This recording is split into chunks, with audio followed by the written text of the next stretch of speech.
আসসালামু আলাইকুম প্রিয় দর্শক, অন্য মঞ্চের আলাপচারিতায় আপনাদের সকলকে আমন্ত্রণ জানাচ্ছি।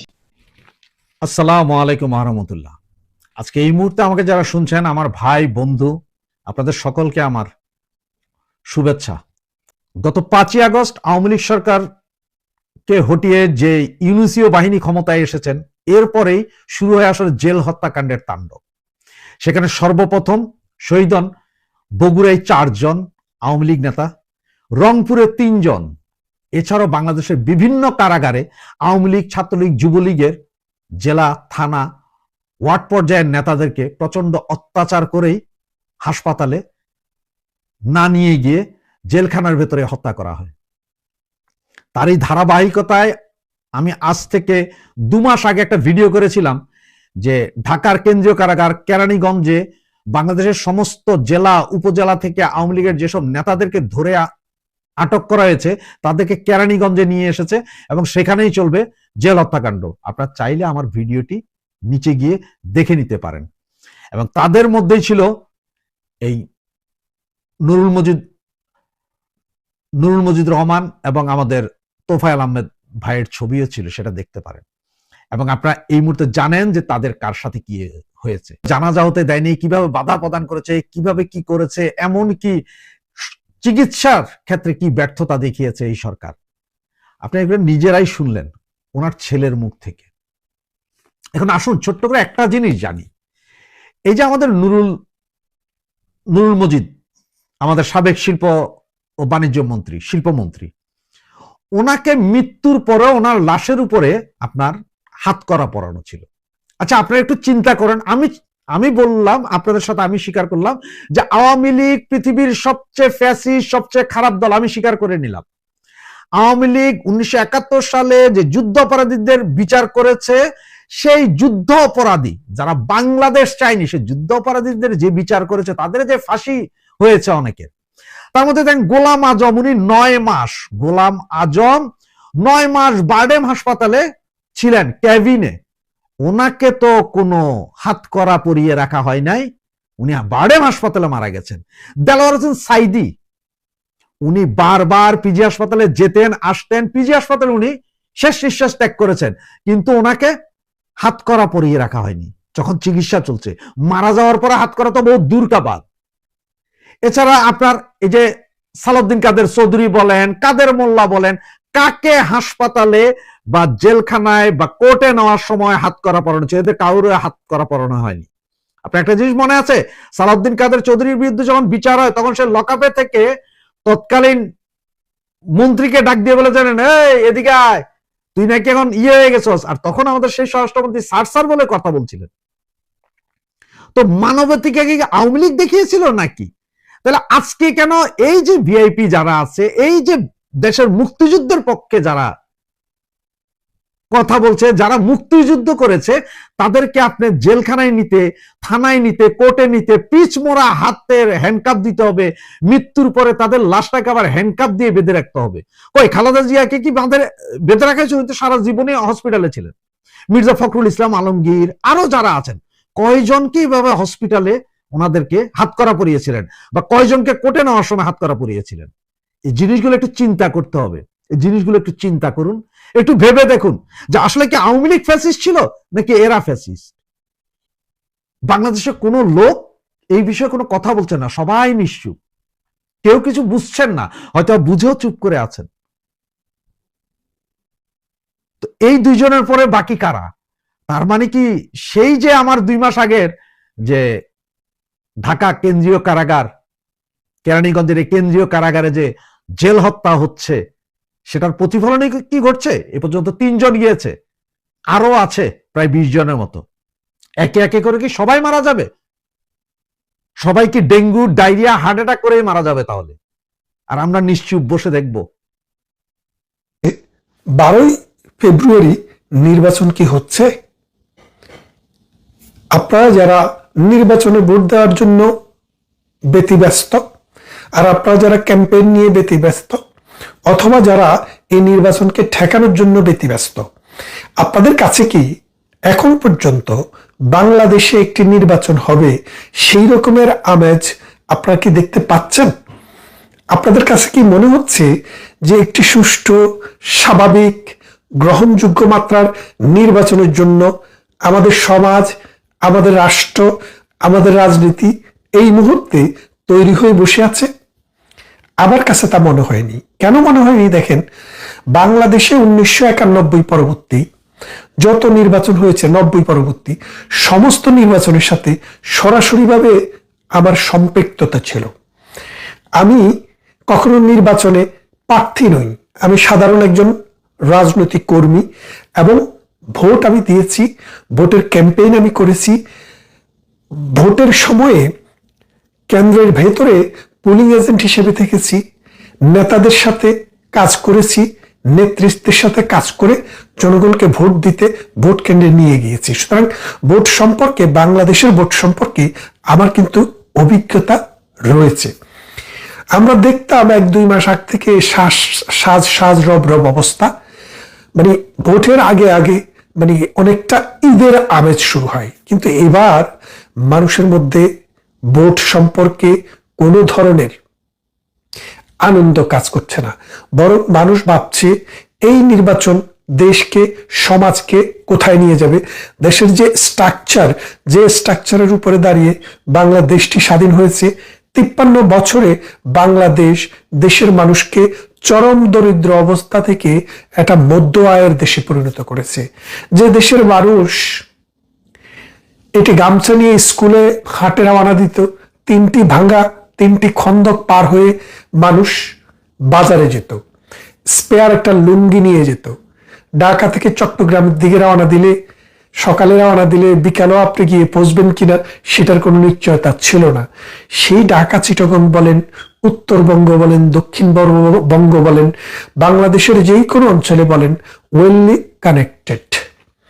এখন আর ফেরির যুগ নেই। তাহলে এইরকম একটা দেশে যে নির্বাচন হবে, সেই নির্বাচনে একটা পরিবর্তন আসবে। যেই কোনো রাজনৈতিক দল, মত, পথের মানুষ আসতে পারে, কিন্তু বর্তমানে বাংলাদেশে যা হচ্ছে এটা সেটাকে ইন্ডিকেট করে না। কেন করে না? দেখেন, বাংলাদেশের সবচেয়ে বড় রাজনৈতিক শক্তি হচ্ছে বাংলাদেশ আওয়ামী লীগ। এই আওয়ামী লীগকে যখন আপনি বাদ দিলেন, তখন বাংলাদেশের 50% মানুষ অটোমেটিক নির্বাচন থেকে বন্ধ হয়ে গেছে। এখন পৃথিবীর কাছে আপনি যদি এই নির্বাচনটিকে গ্রহণযোগ্য করতে হয়, এটিকে একটি মানুষের নির্বাচন হিসেবে দেখাতে হয়, এটা মানুষের পছন্দ করার মতো প্রার্থী আছে সেটা যদি দেখাতে হয়, তাহলে কিন্তু জনগণের পার্টিসিপেশন লাগবে। শেখ হাসিনার আমলে 2024-এর নির্বাচনে একমাত্র আওয়ামী লীগ ছাড়া অন্য বড় দলগুলো, বিশেষ করে জামায়াতে ইসলামী, জাতীয় বিএনপি প্রার্থী হয়নি। যার কারণে যেটা হয়েছে, এই নির্বাচনগুলোর গ্রহণযোগ্যতা কম হয়েছে। এখন আপনারাও কি শেখ হাসিনাকে ফলো করবেন? যে শেখ হাসিনা যেভাবে কম মানুষ নিয়ে নির্বাচন করেছে, আপনারাও তাই করবেন?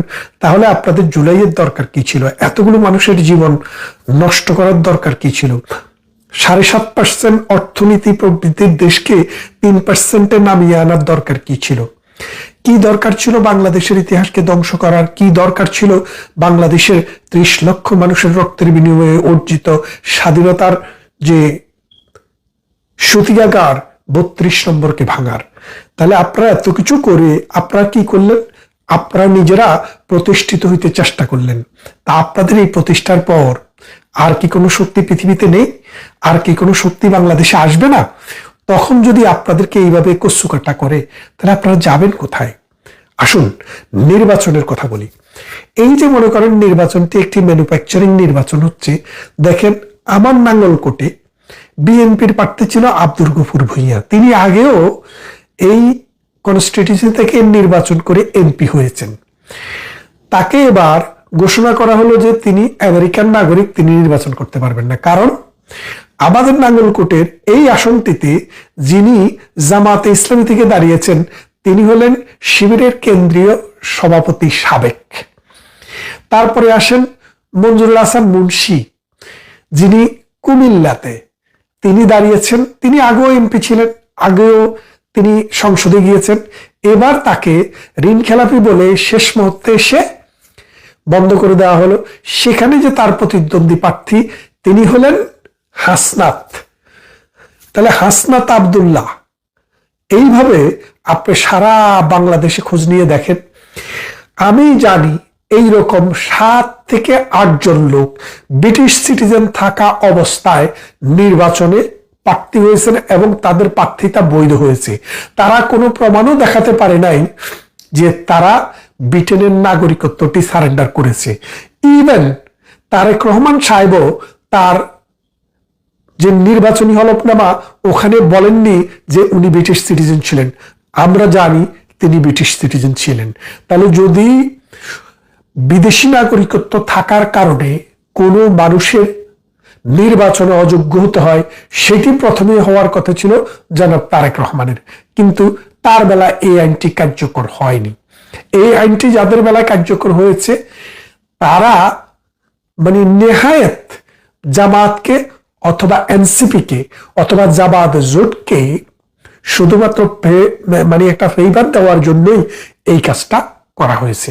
তো এইভাবে আপনি যখন নির্বাচন কমিশন, সরকার এবং আদালতকে ব্যবহার করে আপনার কোনো একটা বিশেষ দলকে সুবিধা দেওয়ার জন্য চেষ্টা করবেন, তখন মাঠের মানুষের কাছে এটাকে আর নির্বাচন মনে হবে না। মনে হবে যে আমি ভোট দেই বা না দেই, আমরা আর মামুরা একসাথে কিন্তু সংসদে যাব, যেই হোক আমরা একসাথে সরকার গঠন করব। এই রকমের একটি নির্বাচন বাংলাদেশের স্বাধীনতার 54 বছর পর, একটা গণবিক্ষোভের পর, একটা তত্ত্বাবধায়ক সরকার বলেন আর অন্তর্বর্তী সরকার বলেন 2 বছরের কাছাকাছি বা 1.5 বছরেরও অধিক সময় থাকার পর ডক্টর ইউনূস এবং আসিফ নজরুল লুচ্ছাদের মতো লোকেরা যারা প্রতিদিন গলা পাঠাতেন, তারা ক্ষমতায় থেকে যখন একটি নির্বাচন করতে ব্যর্থ হয়, তখন দেশ, জাতি, সমাজ কোন দিকে যাবে সেটি একটি বড় প্রশ্ন। দ্বিতীয় বিষয়টি হচ্ছে, আপনারা জানেন যে যদি 12 ফেব্রুয়ারিতে নির্বাচন হয়, 5 দিন বা 6 দিনের মধ্যে একটি সরকার গঠন হয়, সেই ক্ষেত্রে নতুন সরকার ক্ষমতা গ্রহণ করে রাষ্ট্রের দায়িত্ব পালন কারা করবে, কারা বিদেশে যাবে, কারা এমপি হবে, কারা মন্ত্রী হবে, কারা প্রেসিডেন্ট হবে, সেটা নির্বাচিত দল ঠিক করে। কিন্তু ডক্টর ইউনূস আগামী বছরের মার্চ মাসে জাপান সফরটি তৈরি করে রেখেছেন। তার মানে কি, আগামী বছর মার্চে, মানে যদি ফেব্রুয়ারির 12 তারিখে নির্বাচন হয়, আপনাদের কি ধারণা মার্চ পর্যন্ত সময় ডক্টর ইউনূস ক্ষমতায় থাকবে? এটা তো কোনো মানুষ বিশ্বাস করে না, কিন্তু ডক্টর ইউনূস বিশ্বাস করে। কেন করে? কারণ এই নির্বাচনটি ফেব্রুয়ারি মাসে হবে না, মার্চ মাসেও হবে না, এপ্রিল অথবা জুনে এই নির্বাচনটিকে ট্রান্সফার করে নিয়ে নেওয়া হবে। এবং আরো একটি খেয়াল করে দেখেন বিষয়, যে বাংলাদেশে যে একটি এসএসসি পরীক্ষা হয়, যেটি মার্চ মাসে হয়, সেটাকে ইতিমধ্যে জুন মাসে ট্রান্সফার করার ব্যবস্থা করা হয়েছে। কেন জুনে? কেন? কারণ হচ্ছে মে মাসের শেষের দিকে বা জুন মাসের প্রথম দিকে কোনো একটা সময়ে নির্বাচন করার সরকারের ইচ্ছা। কারণ ডক্টর ইউনূস পৃথিবীর বিভিন্ন দেশের কাছে রাষ্ট্রের যে স্বার্থ বিক্রি করার বন্ড সই দিয়ে এসছে, আমেরিকা সহ পৃথিবীর বড় বড় শক্তির কাছে তিনি যে বাংলাদেশকে বন্ধক দেওয়ার যে খত দিয়ে এসছে, সেটি এখনো পূরণ হয়নি। বিশেষ করে বন্দর স্থানান্তর, আরেকটি নতুন বন্দর প্রতিস্থাপনের ব্যবস্থা, এবং বার্মার করিডোরের ব্যবস্থা, এবং সেন্ট মার্টিনটি পাকাপাকিভাবে আমেরিকা বা অন্য কোনো শক্তির হাতে তুলে দেওয়ার ব্যবস্থা, এটা করতে তার আরো 2-3 মাস সময় লাগবে। সেই কারণে এই নির্বাচনটি ফেব্রুয়ারি মাস থেকে মার্চ মাস, এপ্রিল মাস নয়, মে অথবা জুনের দিকে ট্রান্সফার করা হচ্ছে। এর ফলে বাংলাদেশের মানুষ যারা ইনফর্মড,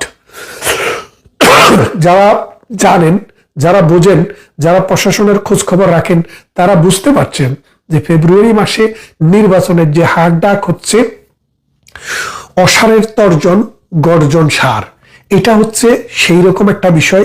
যতই জনগণকে দেখানো হোক আন্দোলনের ভয়ে, জনচাপে, পৃথিবীর চাপে এবং তারেক জিয়ার সাথে তার একটা মানে প্রতিশ্রুতির চাপে তিনি নির্বাচনের কথা বলেছেন বটে, তবে তিনি এমন একটা অবস্থা তৈরি করে রেখেছেন হাটে মাঠে ঘাটে, যে কোনো লোক সুষ্ঠু নির্বাচনের আশা করতে পারছেন না।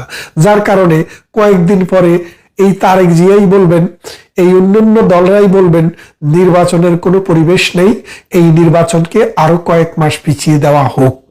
সেই আশায়, সেই ভরসায় এখন নির্বাচন একটা দোলাচলের মধ্যে পড়ে গেছে। আমরা বিশ্বাস করি না 12 ফেব্রুয়ারি নির্বাচন হবে। 15 ফেব্রুয়ারি 1996 সালে একটি নির্বাচন হয়েছিল, সেই নির্বাচনটি টিকেনি। ফেব্রুয়ারি নির্বাচনের জন্য ভালো কোনো মাস নয়, কারণ এই মাসটি একটা কুফা মাস। ডক্টর ইউনূস সেই কুফায় পাড়া দিয়েছে, পরবর্তীতে বুঝতে পেরে এখন সেই কুফা মাস থেকে মে জুনের দিকে তিনি স্থানান্তর হচ্ছেন। সেই গরমের দিনে, কানফাটা গরমে নির্বাচন করার জন্য তিনি বদ্ধপরিকর হয়েছেন। এবং যারা তত্ত্বাবধায়ক সরকারের উপদেষ্টা বিভিন্ন সুযোগ সুবিধা গ্রহণ করছেন, তাদেরও গায়ে চর্বি জমে গেছে। এসির বাতাস খাওয়া, ভালো ভালো গাড়িতে চড়া, পৃথিবীর বিভিন্ন দেশে ভ্রমণ করা, এই লোকটা তারা আর সামলাতে পারছেন না। ভাবলেন যত বেশি নিয়ে নেওয়া যায়। এইরকম একটা অবস্থায় বাংলাদেশটাতে নির্বাচন বলতে যে প্রহেলিকা আমরা শুনছি, সেটা আসছে না। দ্বিতীয়ত, যেখানে আওয়ামী লীগ নেই, স্বাধীনতার মার্কার নৌকা নেই, সেই নির্বাচন মানুষ আজকে হোক, দুদিন পরে হোক, বর্জন করবে। এই নির্বাচনে বাংলাদেশের 50 ভাগেরও অধিক মানুষ নির্বাচন কেন্দ্রে ভোট দিতেই যাবেন না। সুতরাং আপনারা ধরে নেন এই 12 ফেব্রুয়ারির নির্বাচন হবে না, এটি মে জুনে চলে যাবে। এবং যদি হয়ও, সেই নির্বাচনে জনগণ ভোট দিতে যাবে না। ফেব্রুয়ারি হোক আর জুন হোক, এটা বর্জন, বর্জন এবং বর্জন। আরো একটি বিষয়, বাংলাদেশে তেলেসমতির আরেকটি নির্বাচন, সেটি বলে হা না নির্বাচন। সেই হা না নির্বাচন কারা দিয়েছেন? অবৈধ সরকার। দুটি সরকার হা না নির্বাচন দিয়েছেন, সেই দুটি সরকারকেই বাংলাদেশের সুপ্রিম কোর্ট অবৈধ ঘোষণা করেছে। একবার এরশাদ জিয়াউর রহমান দিয়েছিলেন 5ম সংশোধনী, বাংলাদেশের সর্বোচ্চ আদালত সুপ্রিম কোর্ট কর্তৃক অবৈধ ঘোষিত হয়েছে। অর্থাৎ জিয়াউর রহমানের শাসনকালকে অবৈধ ঘোষণা করে যেসব কর্মকাণ্ড হয়েছে সেগুলাকে ফার্স্ট অ্যান্ড ক্লোজ ট্রানজাকশন হিসেবে for the interest of the country সেটাকে ওপেন করা হয়নি, কিন্তু সরকারকে অবৈধ করা হয়েছে। পরবর্তীতে 6ষ্ঠ সংশোধনীতে জিয়াউর রহমানের পর এরশাদ যে ক্ষমতা নিল, সেই এরশাদের ক্ষমতাটিকেও যখন চ্যালেঞ্জ করা হয়, সুপ্রিম কোর্ট, বাংলাদেশের সর্বোচ্চ আদালত, এরশাদের সরকারকেও নাল অ্যান্ড ভয়েড অবৈধভাবে অবৈধ ঘোষণা দিয়েছে। এই এখন যে হা না ভোট দিচ্ছেন, এই হা না ভোট দেওয়া এই সরকারকেও ভবিষ্যতে, অদূর ভবিষ্যতে অবৈধ সরকার হিসেবে ঘোষণা করা হবে। তাদের কবর পিটিয়ে তাদের শাস্তি কার্যকর করা হবে। আর যারা বেঁচে থাকবে তাদেরকে খেজুর গাছের সাথে ঝুলিয়ে মৃত্যুদণ্ডের রায় কার্যকর করা হবে। আমি আশা করি বাংলাদেশ হাইকোর্ট সেই রকমের একটি আইনের দিকেই যাবেন। ভালো থাকবে। গতকাল আপনারা জানেন যে সন্ধ্যায় যমুনায় জামাতের একটি প্রতিনিধি দল প্রধান উপদেষ্টার সাথে দেখা করেছেন। সেটি নিয়ে প্রধান উপদেষ্টার ফেসবুক পেজে এক রকমের বিবৃতি দেওয়া হয়েছে, পত্র পত্রিকায় এক এক রকমের নিউজ হয়েছে, কিন্তু প্রকৃত ভাবে সেখানে কি আলোচনা হয়েছে সেটা সম্পূর্ণভাবে আমি কোথাও আসলে পাইনি। কিন্তু খুবই গুরুত্বপূর্ণ ছিল এই বৈঠকটা, এবং প্রধান উপদেষ্টার সাথে আরো কয়েকজন উপদেষ্টা পরিষদের সদস্যও সেখানে ছিলেন। এবং জামাত মোটামুটি বলা যায় যে ডক্টর ইউনূসকে এক ধরনের থ্রেট করে এসেছেন সেখানে গিয়ে। সেখানে প্রথমেই তারা বলেছেন যে একটি দলের প্রধান, ডেফিনেটলি সেটা বিএনপি চেয়ারপারসন তারেক রহমান যে সিকিউরিটিটা পাচ্ছে, তারা সেম সিকিউরিটিটা জামাতের আমির ডক্টর শফিকুর রহমানের জন্য চেয়েছেন। এবং সেই সাথে তারা মনে করছেন যে এই সিকিউরিটিটা যদি না দেওয়া হয়, তাহলে নির্বাচনের আগে যে লেভেল প্লেইং ফিল্ড সেটা নিশ্চিত করা হচ্ছে না। এছাড়াও আরো কয়েকটা ইম্পর্টেন্ট দাবি দেওয়া তারা দিয়েছে, এবং তারা 57 জন বিএনপির প্রার্থীর তালিকা ডক্টর ইউনূসের কাছে দিয়েছে যারা ঋণ খেলাপি, এবং এই ঋণ খেলাপির পক্ষে একদম প্রমাণগুলো ডক্টর ইউনূসের হাতে তুলে দেওয়া হয়েছে। এবং এই ঋণ খেলাপির যে পরিমাণ, যেটা 12 কোটি থেকে 136 কোটি টাকা পর্যন্ত ঋণের খেলাপির পরিমাণ। এছাড়াও বলা হয়েছে যে 34 জন বিএনপির প্রার্থী তাদের দ্বৈত নাগরিকত্ব রয়েছে। সারপ্রাইজিংলি তারা এই 34 জনের প্রমাণ দেওয়ার সাথে সাথে এই 34 জনের মধ্যে বিএনপি চেয়ারপারসন তারেক রহমানের নামও রয়েছে, এবং তারা তারেক রহমান যে ব্রিটিশ নাগরিক তার সপক্ষে ডক্টর ইউনূসের কাছে ডকুমেন্ট দিয়ে এসেছে, এবং তারা বলেছে যে অবিলম্বে এদের বিরুদ্ধে ব্যবস্থা নেওয়া হোক।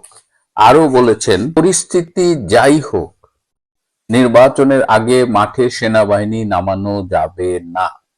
অর্থাৎ তারা এই মুহূর্তে সেনাবাহিনীকেও বিশ্বাস করতে পারছে না, এবং জামাত হয়তো মনে করছে যে সেনাবাহিনী এই নির্বাচনে বিএনপির পক্ষে কাজ করতে পারে।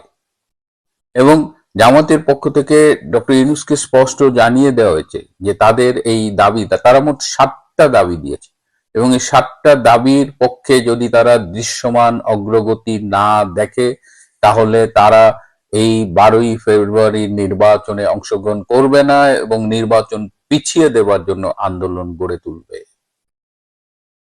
এবং তারা আরো বলেছে যে তারা যে পিআর পদ্ধতি নিয়ে শুরুতে আন্দোলন করেছিল এবং বলেছিল পিআর পদ্ধতি ইনশিওর করা না গেলে তারা নির্বাচনে অংশগ্রহণ করবে না, যদিও পরবর্তীতে পিআর এর দাবি থেকে তারা সরে গেছে। তারা বলেছে যে তারা আবার পিআর পদ্ধতিতে আন্দোলন করা শুরু করবে।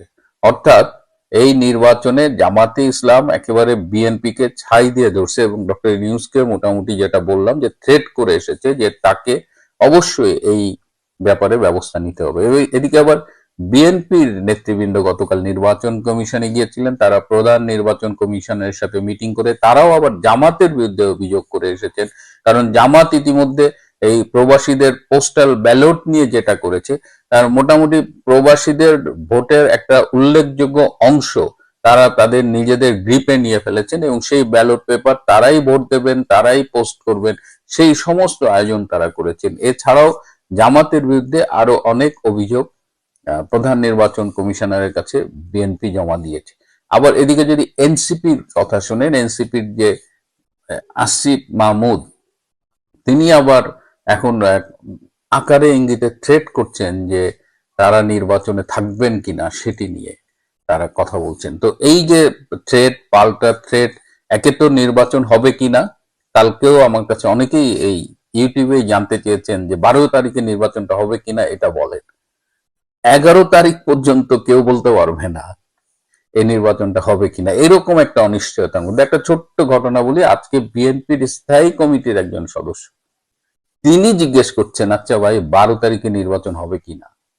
তাহলে আপনারা বুঝতে পারছেন যে বাংলাদেশে এই 12 তারিখে পৃথিবীর সেরা নির্বাচনটা যেটা করবেন ডক্টর ইউনূস সেটা কি রকম অনিশ্চয়তার মধ্যে আছে। তার মধ্যে জামাত যে ডকুমেন্ট গুলো দিয়েছে, এবং বিএনপি শুধু না, বিএনপি ইভেন এনসিপি বা যারাই বিদেশ থেকে এই নির্বাচনে অংশগ্রহণ করছে, প্রবাসী বা বিদেশি, তাদের সবারই এটা ইনশিওর করা উচিত যে তাদের দ্বৈত নাগরিকত্ব নেই। কারণ দ্বৈত নাগরিকত্ব নেই, কেউ একটা উকিলের কাছে চিঠি লেখা পাঠাইছে যে আমি আমার নাগরিকত্বটা সারেন্ডার করে দিয়ে আমি ইলেকশন করব, এটা দিয়ে সে ইলেকশন করতেছে, এটা তো হইতে পারে না। এটা তো এমনি এই নির্বাচন হাস্যকর একটা, আমাদের মামুদের ইলেকশন, তারপরে এই নির্বাচন, এবং তারেক রহমান স্বয়ং এই অভিযোগে অভিযুক্ত। সুতরাং তারেক রহমানকে একদম অফিসিয়ালি প্রমাণ করতে হবে যে তিনি ব্রিটিশ নাগরিক না, তিনি কেবলমাত্র বাংলাদেশের নাগরিক। আর একটা বিষয় আপনারা আমার কাছে জানতে চেয়েছিলেন যে পরশুদিন 17 তারিখে দিল্লিতে একটি সংবাদ সম্মেলন হয়েছে, যে এই যে জাতিসংঘ জুলাই আগস্টের ঘটনা নিয়ে যে একটি রিপোর্ট দিয়েছিলেন, যে রিপোর্টটি প্রচন্ডভাবে বিতর্কিত এবং সেখানে সত্যের চাইতে মিথ্যে তথ্য অনেক বেশি, এবং এই জাতিসংঘের রিপোর্ট নিয়ে কিন্তু অনেক অভিযোগ জমা হয়েছে জাতিসংঘের একেবারে সদর দপ্তরে মানবাধিকার কমিশনে। তো এটি নিয়ে ইন্টারন্যাশনাল ক্রাইমস রিসার্চ ফাউন্ডেশন তারা একটি সংবাদ সম্মেলন করেছে দিল্লিতে। একই ধরনের সংবাদ সম্মেলন এর আগে তারা সুইজারল্যান্ডের জেনেভায়ও করেছিল, তারই ধারাবাহিকতায় এটি একটি সংবাদ সম্মেলন। সেখানে আওয়ামী লীগের সরকারের সাবেক পররাষ্ট্রমন্ত্রী হাসান মাহমুদ, সাবেক শিক্ষামন্ত্রী নওফেল চৌধুরী তারা উপস্থিত ছিলেন, আমাদের ইউএস এর ডক্টর রবি আলম উপস্থিত ছিলেন। তো এই সংবাদ সম্মেলনটা কিন্তু ইন্ডিয়ায় খুব ভালো কাভারেজ পেয়েছে, এবং দিল্লি হলো একটা ইন্টারন্যাশনাল অনেক নিউজ মিডিয়ার একটা হাব। তো ওখানে কিছু করলে মিডিয়ার মাধ্যমে সেটা খুব বড় চাওর হয়। এখন প্রশ্ন উঠেছে যে নর্থ ইস্ট নিউজ একটা পোর্টাল, সেখানেও দেখলাম এই হেডলাইন করেছে আমার খুব ঘনিষ্ঠ একজন সাংবাদিক চন্দন নন্দী। তিনি বলেছেন যে এখানে এই সংবাদ সম্মেলনটা করায় আওয়ামী লীগ নেত্রী শেখ হাসিনা একটু ক্ষুব্ধ হয়েছেন, সেখানে হাসান মাহমুদ বা নওফেল কিভাবে গেল, এরকম কথাবার্তা হচ্ছে। এবং এই সংবাদ সম্মেলন সম্পর্কে আপনারা জানতে চেয়েছেন, আবার এই সংবাদ সম্মেলন নিয়ে আওয়ামী লীগের মধ্যেও দেখি অনেক সমালোচনা রয়েছে, এবং দেখলাম যে কিছু ইনফরমেশন আসলে ঘুরে বেড়াচ্ছে যেগুলো আসলে একটু নিডস টু বি রেকটিফাইড। যেমন এই সংবাদ সম্মেলনটা করবার আগে আইসিআরএফ এর পক্ষ থেকে শেখ হাসিনার কাছ থেকে অনুমতি নেওয়া হয়েছে, এবং তিনি বলেছেন এটি একটি ভালো উদ্যোগ। সেখানে হাসান মাহমুদ এবং নওফেল চৌধুরী থাকবেন, সেটিও শেখ হাসিনা জেনেছেন এবং তিনি সেটিতেও অ্যাপ্রুভাল দিয়েছেন। এই সংবাদ সম্মেলন আয়োজনের ব্যাপারে দিল্লিতে শেখ হাসিনার কাছের অফিসিয়াল কয়েকজন মানুষ এটাকে হেল্প করেছে, এবং এটি দিল্লি প্রেস ক্লাবে হয়েছে। সুতরাং এটি সম্পর্কে এই যে নেতিবাচক খবরগুলো ছড়ানো হচ্ছে যে নেত্রী জানতেন না, নেত্রী ক্ষুব্ধ হয়েছেন, এগুলো সত্যি না, এবং নেত্রী পুরো সম্মেলনটা ফলো করেছেন। সম্মেলনের শেষ পর্যন্ত কি ঘটেছে এবং তিনি সম্মেলনের সাথে যারা জড়িত ছিলেন নিজুম মজুমদার সহ সবাইকে ধন্যবাদ জানিয়েছেন, এবং এটি তার কনসেন্টের মধ্য দিয়ে হয়েছে।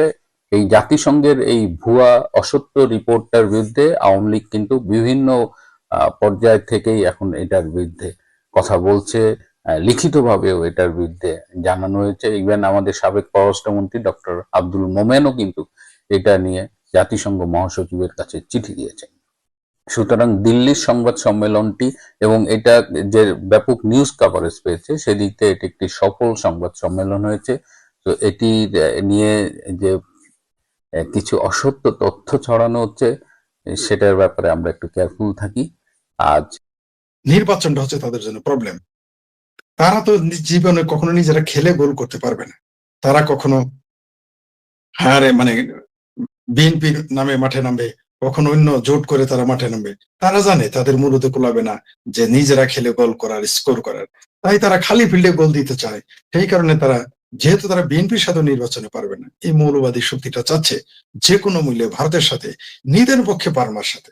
যদি তারা ভারতের সাথে, আপনার চ্যানেলের মাধ্যমে আমি বাংলাদেশের জনগণের কাছে বিষয়টা তুলে ধরতে চাই, ভারতকে কিন্তু বহুভাবে, বহু প্রকারে, বহু অপকৌশলে যুদ্ধে নামানোর বহু রকম পায় তারা করে এসেছে, আমরা দেখেছি। ভারত সে টোপটি গিলেনি। ভারত, তাকে আপনি যুদ্ধে নামাতে পারবেন না আপনার মতো করে। ভারত যদি নামে সেটা তার মতো করে নামবে। তাই তারা কোনো উস্কানি, কোন মানে জামালপুরের ভাষায় বলে ভেস্কি, কোনো ভেস্কি, কোনো ইশারা, কোনো খামসাখামসিতে ভারত না গলায়নি। কারণ ভারত জানে যে এই যুদ্ধটা আসলে বাংলাদেশ করবে না, এই যুদ্ধটা আসলে অন্য কেউ করবে, অন্য কোনো গোষ্ঠী, দল, মত তারা করবে। এটা ভারত ভালো করে জানে, বুঝে। তাই ভারত কোনো অবস্থাতেই বাংলাদেশের বিরুদ্ধে এত কিছু বলা, এত কিছু করার পরেও তারা কোন রকম আক্রমণে যায়নি। আর আজকে যে ভারতের বিরুদ্ধে যে বাংলাদেশের মানুষকে পাকিস্তানি জজবায় পয়দা করা হয়েছে, এটা তো একদিনে হয়নি। এটা দীর্ঘদিনের প্রক্রিয়ায়, পরিকল্পনায়, প্রশিক্ষণের মাধ্যমে, আলোচনার মাধ্যমে এটা করা হয়েছে। এবং তা চলমান, আপনি মনে করবেন না যে এটা যে 5ই আগস্টেই এই আন্দোলনটা এইভাবে করা হয়েছে ভারতের বিরুদ্ধে যুদ্ধ করার জন্য, অথবা 5ই আগস্টেই পরেই ভারতের সাথে যুদ্ধ করার জন্য এদের মাঠে নামানো হয়েছে। জামাত সেই কথা বলতেছে। জামাতের সেই নেতা আবু তাহের নাকি ফাহের নাকি কাহের না কাফের, সে বলেছে যে তাদের 50 লক্ষ লোক তৈরি হয়ে আছে, 25 লক্ষ গোপনে, 25 লক্ষ প্রকাশ্যে। আসলে কি তাই? তাদের তো কেউই নাই, আমরা জানি তাদের পক্ষ হয়ে পৃথিবীর 4-5টি দেশ এবং একটি পরাশক্তি বাংলাদেশে এসে যুদ্ধে নামবে, এটা ভারত জানে। তাই ভারত তাদের ট্র্যাপে পা দেয়নি। যেহেতু ভারত তাদের ট্র্যাপে পা দেয়নি, তখন তাদের পক্ষে রইল আরেকটি ট্রাম্প কার্ড, অর্থাৎ রঙের টেক্কা হলো ভারতের সাথে যদি কোনো রকম যুদ্ধ বাঁধানো যায়, এটা ছিল তাদের জন্য রঙের টেক্কা। এটা যদি তারা না পায়, তাহলে রঙের 2 হিসেবে, স্প্রেডের 2 হিসেবে, রঙের 2 হিসেবে বার্মার সাথে একটা সংঘর্ষ বাঁধিয়ে দিতে পারে, যদিও সেটা তাদের আগ্রহ নাই, মানে একেবারেই আগ্রহের বাইরে। এই দুটো পরিকল্পনা তাদের হাতে রয়েছে, যাতে যে কোনো মূল্যে নির্বাচন ভণ্ডুল করা যায়।